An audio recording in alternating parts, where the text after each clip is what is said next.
Welcome all to this video.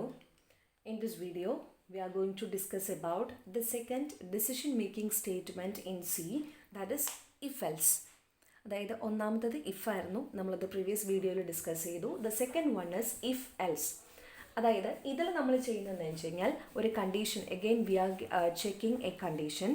If the condition given is true, then we have to execute a set of codes, and if the condition is false, then we have to execute another set of codes, and after that we comes to the last statement. അതായത് ഈ ഒരു syntax കാണുമ്പോൾ കുറച്ചും കൂടെ നിങ്ങൾക്ക് clear ആക്കാനായിട്ട് സാധിക്കും.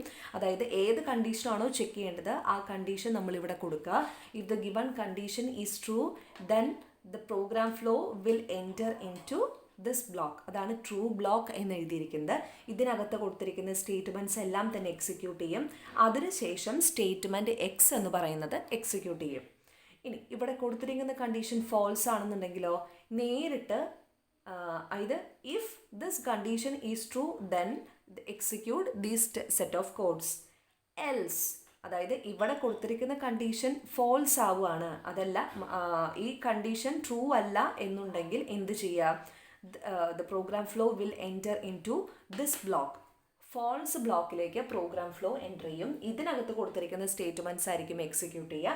അതിനുശേഷം സ്റ്റേറ്റ്മെൻറ്റ് എക്സ് എക്സിക്യൂട്ട് ചെയ്യും. ഓക്കെ, ക്ലിയർ ആയെന്ന് വിചാരിക്കുന്നു. If the given condition is true, then we will execute this set of codes, that is true block and statement.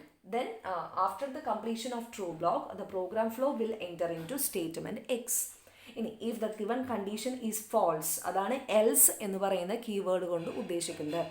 If ഇതല്ല എന്നുണ്ടെങ്കിൽ എൽസ് എന്ത് ചെയ്യുന്നു? Program flow, if the given condition is false, then the program flow will skip this block and will enter into false block and will execute the statements given in the false block. And after that, the program flow will execute, or the compiler will execute the statement X. Statement എക്സിന് ശേഷം മറ്റെന്താണോ അതങ്ങനെ തന്നെ execute ചെയ്ത് പോകുന്നു. അതാണ് if else എന്ന് പറയുന്ന ഒരു ഡിസിഷൻ മേക്കിംഗ് സ്റ്റേറ്റ്മെൻറ്റിൽ സംഭവിക്കുന്നത്. ഓക്കെ, അപ്പോൾ ഇഫിനേക്കാളും കുറച്ചധികം നമുക്ക് ചെയ്യാനായിട്ട് ഇഫ് എൽസിൽ സാധിക്കും. നമ്മൾ പ്രോഗ്രാംസിലൊക്കെ ധാരാളമായിട്ട് ഉപയോഗിക്കുന്ന ഒരു സ്റ്റേറ്റ്മെൻറ്റും കൂടെയാണ് ഇഫ് എൽസ് എന്ന് പറയുന്നത്. അതിൻ്റെ ഫ്ലോ ചാർട്ട് വരുന്നത് ഇങ്ങനെയാണ്. നോക്കൂ, ഏറ്റവും ആദ്യം the condition to be checked is given in this diagonal box. ഒരു ഡയഗണൽ ഷേപ്പിലാണ് നമ്മൾ കണ്ടീഷൻസ് ചെക്ക് ചെയ്യുക.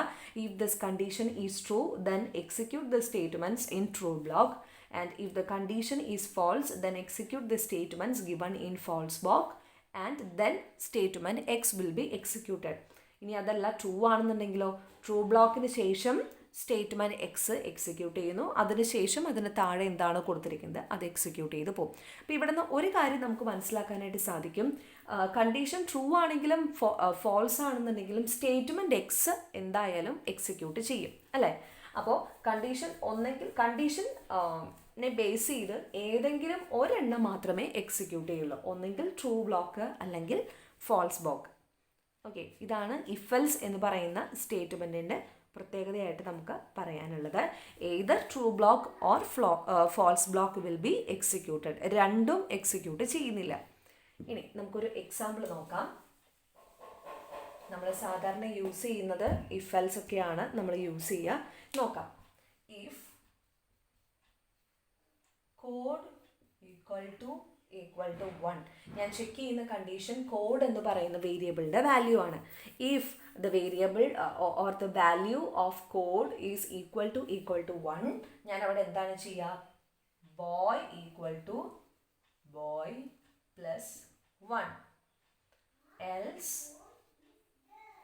girl equal to girl plus 1, then printf %d, comma boy, comma girl. ഇതിൽ ട്രൂ ബ്ലോക്കിൽ ആകെ കൂടെ ഒരു സ്റ്റേറ്റ്മെൻറ്റ് മാത്രമേ ഉള്ളൂ. അതുകൊണ്ടാണ് ഞാനത് കേളി ബ്രേസിനകത്ത് എഴുതി കൊടുക്കാത്തത്. എൽസിനകത്തും ഒരു സ്റ്റേറ്റ്മെൻറ്റ് മാത്രമേ ഉള്ളൂ. അതുകൊണ്ടാണ് ഞാൻ അതും കേളി ബ്രേസിനകത്ത് എഴുതി കൊടുക്കാത്തത്. ഓക്കെ, ഇനി നോക്കാം. ഇവിടെ നമ്മൾ ചെക്ക് ചെയ്യുന്ന കണ്ടീഷൻ കോഡ് എന്ന് പറയുന്ന വേരിയബിളിൻ്റെ വാല്യൂ 1 ആണോ എന്നുള്ളതാണ്.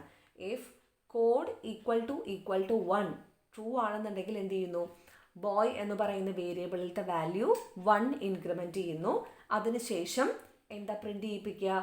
ബോയിൽ എന്താണ് ഉള്ളത് അത് പ്രിൻ്റ് ചെയ്യിപ്പിക്കും, ഗേളിൽ എന്താണ് ഉള്ളത് അത് പ്രിൻ്റ് ചെയ്യിപ്പിക്കും.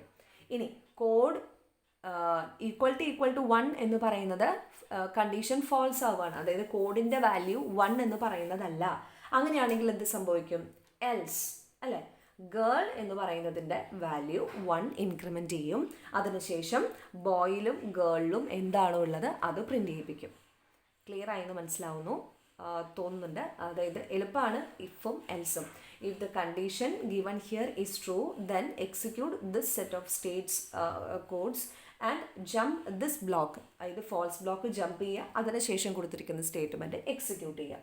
ഇനി ഇവിടെ കൊടുത്തിരിക്കുന്ന കണ്ടീഷൻ ഫോൾസ് ആവുകയാണെന്നുണ്ടെങ്കിൽ ഈ ട്രൂ ബ്ലോക്ക് ജമ്പ് ചെയ്യുക, എൽസ് ബ്ലോക്കിൽ കൊടുത്തിരിക്കുന്ന സ്റ്റേറ്റ്മെൻറ്റ്സ് എക്സിക്യൂട്ട് ചെയ്യുക, അതിനുശേഷം അതിന് പുറത്ത് കൊടുത്തിരിക്കുന്ന സ്റ്റേറ്റ്മെൻറ്റ് എക്സിക്യൂട്ട് ചെയ്യുക. ഇതാണ് ഇഫ് എൽസ് എന്ന് പറയുന്ന ഡിസിഷൻ മേക്കിംഗ് സ്റ്റേറ്റ്മെൻറ്റ്.